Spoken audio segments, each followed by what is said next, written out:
Hello, dear learners. This is your English coach Fabrice Kinamovis. Today, we're gonna fix three common English mistakes. Mistake number one: don't say he don't like it, but say he doesn't like it.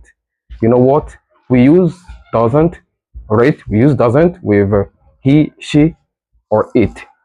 Mistake number two: don't say I have 25 years old, but say I am 25 years old. We don't use the verb to have with ages, but we use the verb to be with ages.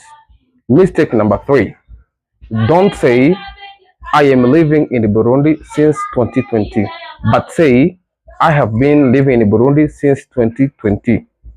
Use present perfect continuous to show actions that started in the past till now.